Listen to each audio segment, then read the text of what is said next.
programs, NeoMegaMan back again for part 7 of Let's Play Katawa Shoujo. Oh boy. It's time for the festival, and this one might go a little long, maybe. We'll see. The next day, I wake up feeling a little lightheaded. It's almost noon already. Sleeping late is fine since it's a Sunday and there's no classes. Not just a Sunday though, but the festival as well. From my window, I can already see some people at the soba booth slinging noodles onto plates for people with a craving for low-quality food. I throw back a handful of my morning meds and ponder how to spend the day. There'll be a few exams in the coming week, but I don't consider those as ominous as others, so I'm not as worried about them as I probably should be. With no urgent obligations regarding education, I should be free to spend the day at the festival as I like. Finishing my morning routine, I exit into the hallway intending to go out and find something to eat. Only to run into... Oh. Wait. Passing by his door, I decide to see what Kenji's up to today out of impulse. I'm curious if he has any plans, since everyone's doing something. Then again, I could picture him having built a soundproof shelter in his room. Or possibly something like a fort, complete with no girls allowed sign. And with the girls crossed out and body crudely scrawled underneath it. Scrawled. Knocking on his door, which is luckily devoid of any kind of sign, I hear again the unsettling click of at least 10 locks being pulled back. The door opens up a crack. Who is it? You're supposed to ask that before you open the door. Oh, it's you. Damn, it's early. It's not really that early. What is it, man? Nothing. I was just gonna ask what you're gonna do today. Half the school's out there already. Out where? Why? What? What? Is today special? Why are they there? Who are? I can hear them. It's loud. Don't tell me. Has the invasion begun? He suddenly looks more alarmed. What day is it, man? Yeah, I guess you can't see the big wooden booths outside, people selling stuff. What the hell are you talking about? I have my curtains closed at all times to thwart the snipers. It's the festival. You know that, right? Oh, shit. That's today? Ah, damn. Ah, damn it. I can't believe I forgot. I don't know my fort finished yet. This is bad. This could be a very bad day. It's good you told me this, man. This is going to be a bad day. Why? Oh man, they're going to be everywhere. The people. Outside my window, socializing. Kenji rubs his temples, suddenly looking very ill. It's going to be loud as hell. Damn. I was going to go out today, but now it's ruined. Everything is ruined. This is awful. This sucks. It sucks!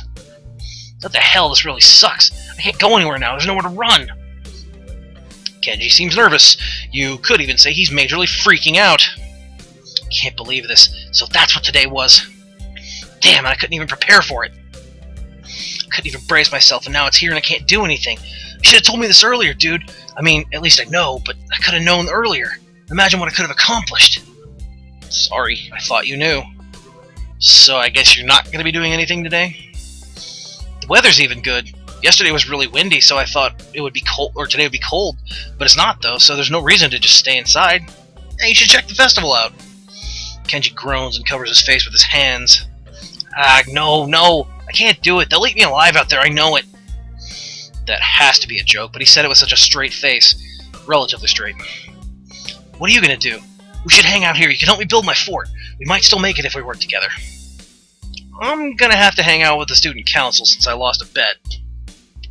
I realize that we didn't agree on when and where. I'll just wait for them rather than risk us missing each other in the chaos outside. They must be busy running around organizing things anyway. It's funny. I would have assumed the price for losing to Shizune in her stupid game would be a lot more severe. This is just a pretense for spending time with her. In that case, I guess she just wants me to have fun. Even though she can't just come out and make her intentions clear, they may be good intentions after all. And I think I'm starting to like her more. I could skip going, but it'd be a waste, and I want to go too. I mean, you know, today does seem pretty exciting. If anything, it'll be interesting. The student council? What? That's still around? Isn't it like 2 dudes? They're both girls. Really? Are they cute? Damn, no, wait. Are they cute? No, it doesn't matter. I heard the student council president is insane, that whoever it is never talks and only gives orders through flunkies. Again with that high tension. Current scene, don't panic. Thank you, Doug. Shit, they're the same in every school. Sounds like a cold-hearted bitch. Bitches everywhere. God, I hate you, Kenji. If it's 2 girls, they outnumber you 2 against 1. That's a dangerous situation, dude. Who knows what'll happen? Damn, the student council is just 2 women, but they hold so much power. They must be stopped. I can see them, plotting ways to push their feminist agenda. I can't trust an administration like that. This is not cool. Not cool! Damn, shit, damn! I love that. Spunk. He fingers his scarf nervously, faster and faster, like he's trying to start a fire on the Harry Potter-looking thing. Then slowly begins to calm down once the panic attack finishes running its course. I might have to find some place to hide in, a safe haven, and then knock the lights out of myself so I don't have to experience this horrible day. I have the perfect thing for that. I must prepare now. Don't go to the festival. Okay. Later, dude. The door slowly closes with a low creak, and I don't know how to feel about what Kenji just said. I ponder what I'd like to do with Shizune and Misha. Deciding it's best to be extra prepared, I duck back into my room to stock my wallet with money. I wonder if they have that game where you try to catch goldfish on a paper net. It seems way easier than they make it look. Then again, if I were to catch a goldfish, I'd have no reason to keep it. What am I going to do with a fish in my tiny room? Cook it? I could give it to Shizune or Misha, but that might be overstepping my bounds. It's a real problem.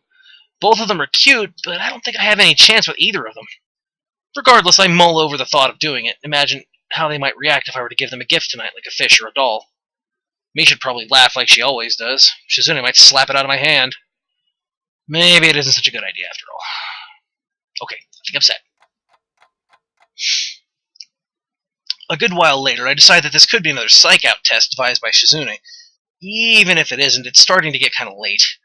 I resolve to just go and search for them, even though I don't know where they could look, or where I could look.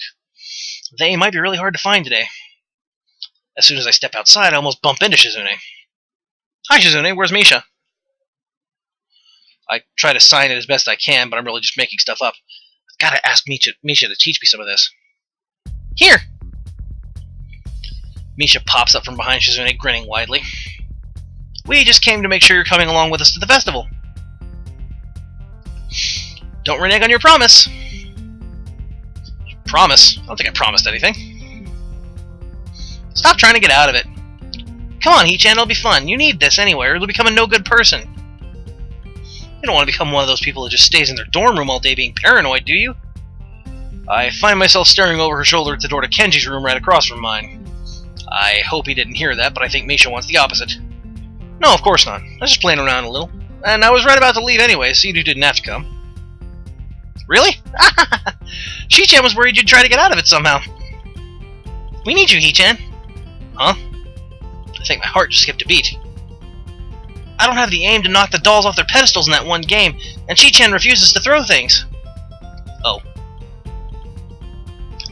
Shizune stares at me, immediately noticing my disappointment. She uncrosses her arms and adjusts her glasses. What did you think we meant? I refuse to throw anything. Why, Shi-chan? That's weird. Well, anyway, Hee-chan, you've thrown a ball before, right? So you have to come with us. I'm amazed by their logic. I don't know if they're joking or not. They're not. I'd feel offended if I didn't know you guys were joking. You're joking, right? It is what it is, Hee-chan. It is what it is, what it is, what it is, what it is, what it is, what it is. Or what it is. Well, that's reassuring. Come on, let's go! The deaf band is setting up outside your window. Misha grabs me by the hand and tries to pull me out the door, but it's clear that she isn't trying at all. Shizune looks at the both of us, blushing slightly and fiddling with her glasses impatiently. I'm not used to this kind of casual contact, but I have nothing against it, so how could I object? It's still light outside, but the sun is getting ready to set behind the trees. It looks like half the school's out here, and I can even see some faculty members standing off to the side helping themselves to some punch. They're about to empty the entire bowl, to the dismay of the girl working the stall. There are some fortune tellers chatting idly with their friends, while others have already gotten started slinging horoscopes at anyone who walks in range. I think that kind of tactic is a little too aggressive, but it shows that they're into it. It's refreshing to see, but I don't know if I'll be able to get used to it. Well, we should get something to eat. You hungry, Hee-chan? Come to think of it, I haven't eaten a damn thing all day. I don't really want to eat fried noodles. That's okay, there are other fried foods. Are there any foods that aren't fried? Candy. Junk food's the essence of celebrations. Come on, I mean, Chi-Chan, we'll treat you to one thing. One? Just one, only so you can build up energy for your throwing arm. Ah, but it doesn't look like all the booths are done setting up yet, so you might not be able to get what you want. I take a look around, surprised by the number of stalls. It's unbelievable, this festival seems larger than the ones you might see in actual towns. Despite what Misha said, it seems like half the school's already celebrating. The air is humming with the excited chattering of at least half the student body. I can smell food cooking, and it's only making me hungrier by the second. Come on, Hichan, the food's already disappearing fast. If you want takoyaki, we need to move now. I could go for some takoyaki. Come on, let's go eat that. Alright, I haven't had takoyaki in forever. I'm game. Shizune takes off before Misha can even sign it back to her, briskly walking towards the takoyaki stand as Misha and I try to catch up. Misha laughs as she skips towards Shizune, who asks for 3 orders of takoyaki by holding up 3 fingers. I never noticed it before, but for someone who's so obsessed with high-class tea, it's a little weird that Shizune's also so into fast food. She's complicated, Hisa. I'll get used to it. I take the plate of takoyaki she hands me and wonder if I should dig in. It looks extremely hot. I can see the smoke coming off of it and the oil bubbling on the surface. Shizune and Misha both look at me as if waiting for me to eat before they can begin. I can't back down, so I spear one on the tiny plastic fork jauntily sticking up from the corner of the plate.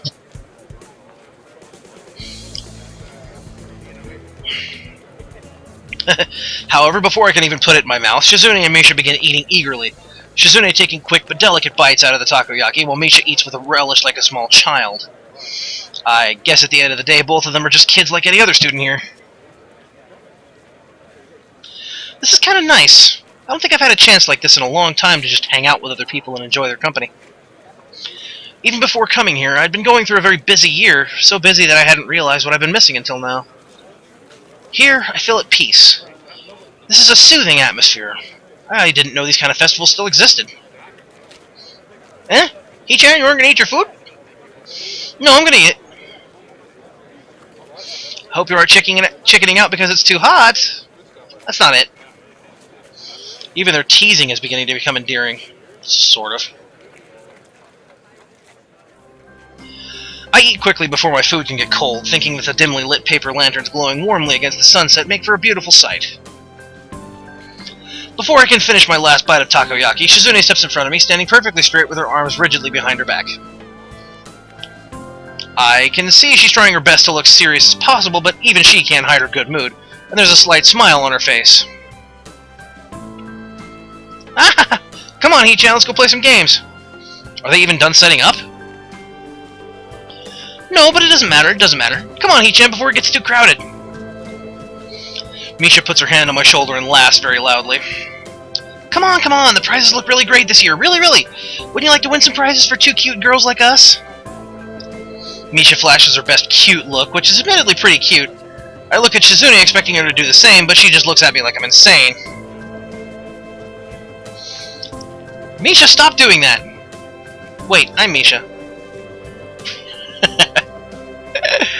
Hichan, hurry up, you've been holding that last piece of takoyaki for like 1,000 years! I like to savor everything that I eat, even this. Without warning, Shizune picks up the takoyaki from my hand and plops it into her mouth with a smile. It happened so fast there was no way I could have stopped her. Before I can even fully process what just happened, Misha bursts into laughter, and Shizune smiles at me, probably the closest I've seen to her come to laughing. Well, that takes care of that! Shizune grabs my right hand, and Misha grabs my left. You're coming with us. There's a lot to do tonight. You should try harder to enjoy it. Not reading all that laughter. Running through an already sizable crowd of people, we play game after game, from ring toss to whack-a-mole to games I've never even heard of. We rarely win, but it's fun nonetheless. Hey, do they have that goldfish scooping game here? Of course! I didn't know you liked that game, Hichan. Well, I've always wanted to try it. It doesn't seem too hard. Are you sure about that, Hichan? Okay. We'll see. It should be around here somewhere. But what are you going to do to keep Where are you going to keep your fish? Do you have a bowl for it? Well, no. Maybe he'll eat it. Alright, Ichan, if we win any fish, we'll give them to you. Oh, really? Another game? Fine, then. Shizune pushes me excitedly towards the booth, trying to hide her enthusiasm in her eyes. Fortunately, the two of them fail to catch a single fish, but I don't do any better. I can't help but laugh as immediately afterwards they start tugging me towards a particularly large, colorful stall that I helped build. This stall actually makes an appearance in another path that we'll be doing, so keep your eyes on that later. I remember this one. It had been a real pain in the ass. The booth runner, an average-looking guy with dyed brown hair, snaps to attention when he sees us walking over. I noticed two things. First, it's one of those games where you throw a ball at a pyramid of opaque bottles and try to knock over as many as possible. 4 balls for 50 yen. That's pretty good. Second, there are instructions on how to play in Braille. I almost want to say something and look to see if Shizune and Misha see it as well. Either they don't, or they don't find it strange at all. Hey, it's good to see you, Hakamichi. Thank you so much for your help with this booth. Having fun? Shizune glances toward Misha, who signs everything to her in a flash, then beams at the operator. It was nothing at all, really. Yeah, this is great. I think this is the best festival we've put together yet. Shiraki, we'd like to play this. That's okay, right? Of course, it would be really great if you just give your cute, hard-working student council reps a prize for all the hours we put in to make all this possible. No. If anything, Shiraki has balls. Hey, I built this stall. It was a back-breaking job. I wasted 2 hours of my life. I think I deserve at least a free round. And me! Me too. After some hesitation, he eventually gives in and hands us each 4 balls with a shrug. Barely a second later, Shizune and Misha dump theirs in front of me. What gives? Someone told me that after making such a big deal out of it, you two aren't gonna even play. Not after the way we ganged up on Shiraki. Yeah. You stay out of this, please.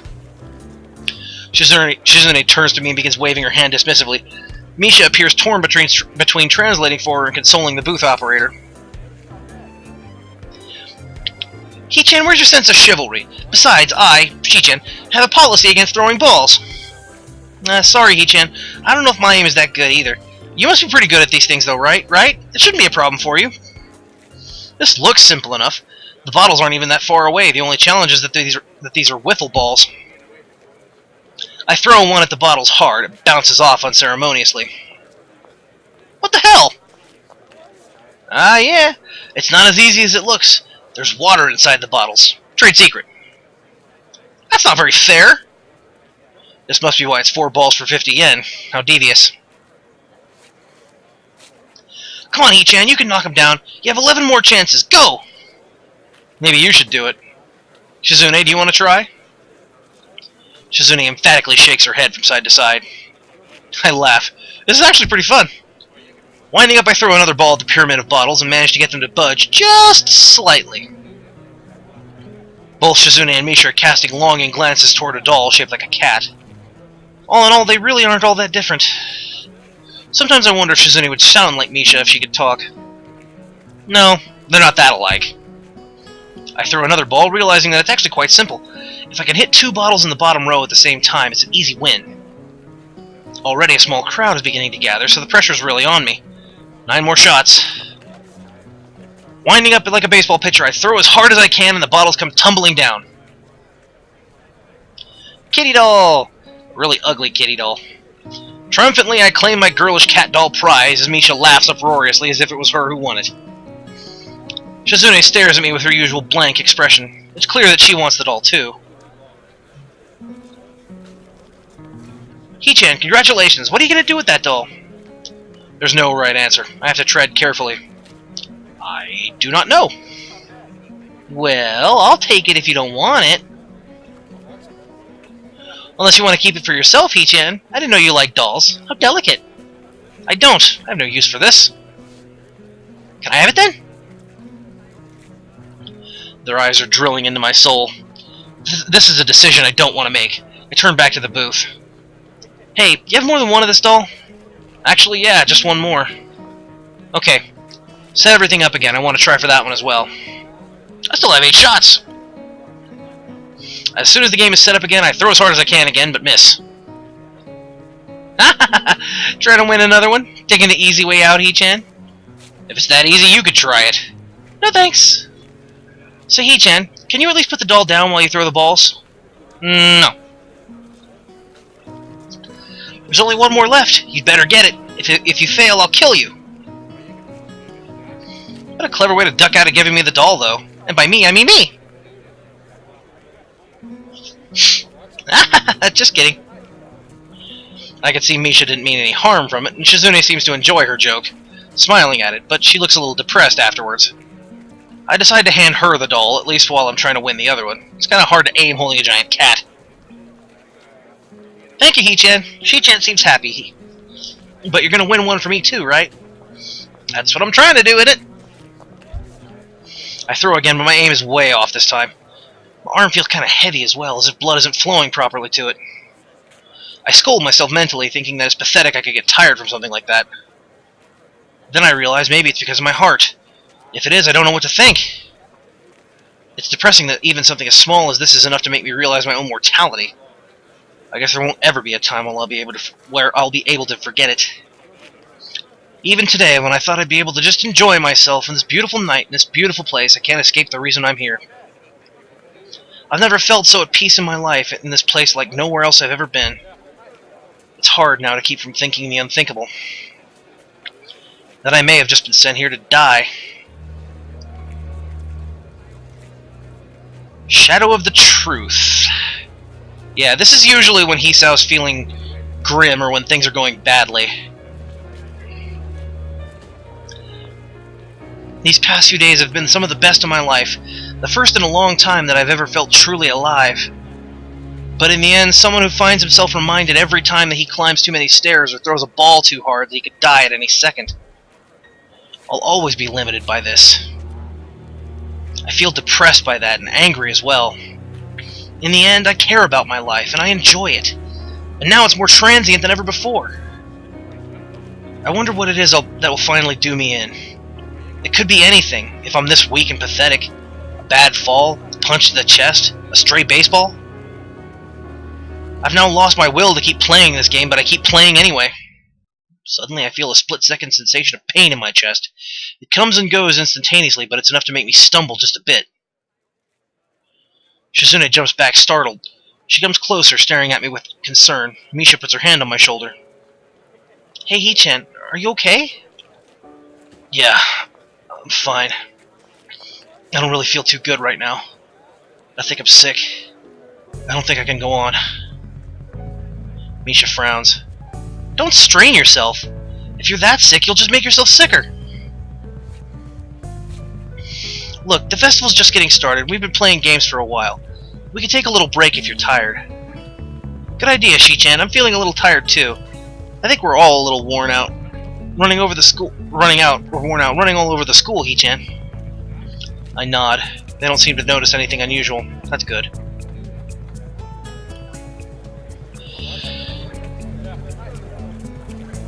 We walk through the sea of people, with Misha cheerfully pointing out the faces of everyone she knows. Shizune holds the stuffed cat in her arms, cradling it absent-mindedly. It seems like they're having fun. Suddenly, I feel a pang of guilt. Because of my poor health, we all had to stop. Hee-chan, we're both feeling kind of hungry. How about you? I'm not as hungry as I could be, but I do want something to eat. That's good enough, Hee-chan. So what should we get? It doesn't really matter to me. How about those sandwiches then? And we'll need something to drink too. Misha will get everything. What? Shizune looks at me and smiles, and I realize that she might be trying to cheer me up with a joke. I laugh. Hee-chan, it's getting kind of crowded, so we might not be able to eat here. It's getting kind of loud too. Maybe we should go eat up on the roof. That's fine with me. Might be a nice view, and there could be a little breeze. Okay then. Guess I should get the food and drinks now. So I'll see you two then. Misha gives a clumsy wave and then runs off. Before, I didn't notice how the paper lanterns look illuminating the dark night, but now that I'm able to see it, it really is an amazing sight. Yeah, we're getting close to the time, but I'm going to push to the end of this, folks. Fireflies float overhead, their soft glow making it look as if it's snowing lights in the night sky. This type of thing would be impossible to see in the city. Shizune tugs at my sleeve impatiently and crosses her arms, frowning as if to show displeasure at me for getting distracted. You know I don't know how to read sign language. Come to think of it, isn't it kind of stupid for me to have said that to a deaf person? She wouldn't have heard it. I shrug, hoping to show her that I don't understand. Shizune shakes her head and dismisses it with a wave of her hand. Maybe I should get around to asking Misha for some lessons on sign language. Climbing up onto the roof, I find myself in awe again at the sheer size of this school. The grounds are so expensive, I can't believe I hadn't realized it before. As I walk across the roof, trailing behind Shizune, I can't help but be taken in by the stars shining in the sky. Shizune and I sit down on a bench. She seems like she's in a good mood, as she smiles softly while the breeze blows through her hair. Excuse me. We look down at the festival, which looks like a sea of glowing amber lanterns and waving paper fans teeming with people, some of them festively dressed in yukata. In fact, most of the girls seem to be wearing yukata. I wonder why Shizune and Misha didn't dress up today. The two of them would look nice in yukata. I briefly think about what types they would wear. Shizune would likely go with something traditional, however Misha is a bit harder to place. Misha arrives, panting as she runs to us, trying to keep the food in her arms from falling. Setting everything on the ground, she lets herself drop backwards. That took a while. Come on, you two didn't tell me what you wanted, so I got some rice punch, some sandwiches, and some candy too. A little bit of everything. That's great, let's dig in. Misha takes a bite out of a small triangular sandwich. So Hichan, what do you think of the festival? It's nice, isn't it? Yeah. The stars are nice tonight. This couldn't have been a more perfect day. The sound of people talking below us like the faint music alongside the chirping of crickets in the distance. Lullaby of Open Eyes, one of the more tender and emotional tracks in the game. Hey look, stars. I take a sip from the can of punch and look over at Misha, who looks as if she's sleeping comfortably with her back stretched out and a half-full can of apple juice balanced on her stomach. Shizune sits with her legs drawn close to her, rocking back and forth slowly like an impatient child as she stares up at the sky. The two of them are so cute. I look around and I can see many students holding hands with their girlfriends or their boyfriends. Not too far from us on the roof, there are couples gazing up at the stars or down at the lights of the festival holding each other's hand. Part of me wants that. Looking at Shizune and Misha, I wonder if maybe I should ask one of them out someday. I wonder if it'd be worth the risk. The golden hands moving across the face of the delicate watch on Shizune's wrist catch my eye, and I see that it's getting kind of late, but the festivities are still going strong. Shizune is still holding the stuffed cat I won by the paw. She notices me looking at it. Offhandedly, she offers it to me. I smile, wanting to ask her what I would do with it, but she wouldn't be able to understand me. I shake my head and try my best to tell her to keep it, hoping she'll understand. As I look out towards the school, I can see before me so many people, all of which are happy and cheerful. Watching them makes me feel content. This really was something. Today was worth it. But I still can't shake the feelings of guilt and melancholy from earlier. They keep hanging on to me and I can't let them go. Shizune signed something to me. I can't understand her. No matter what I say, she won't be able to hear me. I can't understand you, Shizune. Oh, whatever. I wonder if we both consider ourselves at fault for this. Excuse me. Anyway, I'm sorry for not being able to understand. You know, I'm almost glad that you tried to coerce me into coming here. If I attempt to date you, though, I might have to think more about that side of you. No, actually, I'm glad. Today was nice. You'd be cuter if you smiled more. You have a nice smile.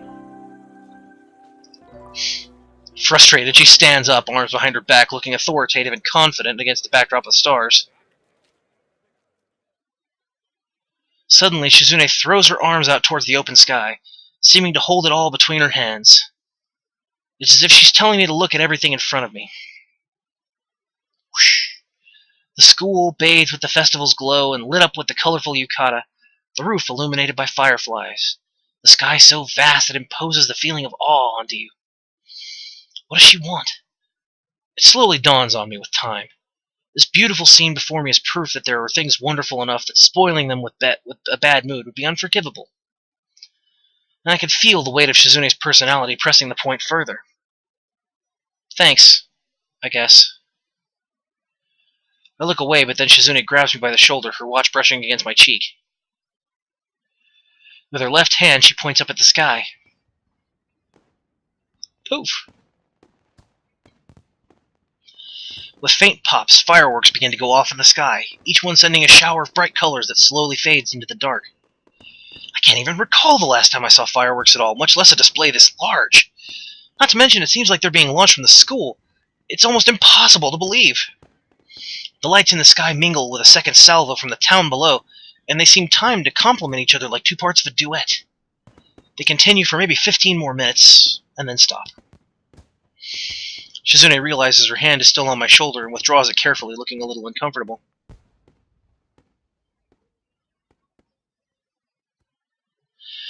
Regaining her composure, she grins, with her hands on her hips and her chest thrust out in front of her.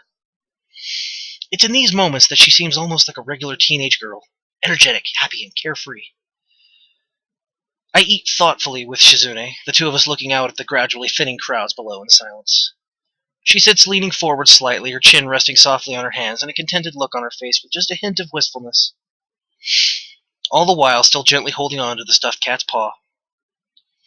I start feeling tired, and I tell her that I'll see her and Misha tomorrow, even without realizing that she can't hear me, and then start walking back to the dorms. I feel warm and alive, even in this chilly air. The image of Shizune standing forcefully before the stars themselves, denying my self-pity, does not leave my mind easily. If it only takes a moment for there to be love, I think I may be falling in love with her. Just a little bit. And that, ladies and gentlemen, brings us to Act 2.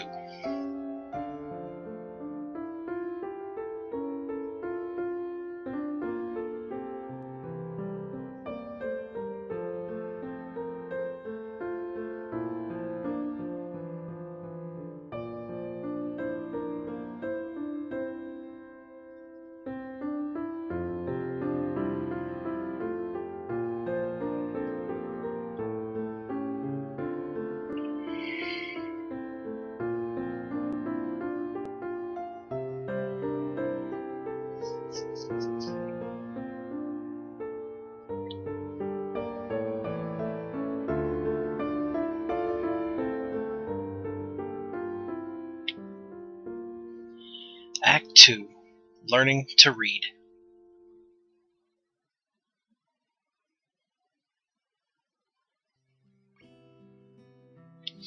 Okay. We're gonna cut it off here, folks. I just wanted to let the game speak for itself for a moment there.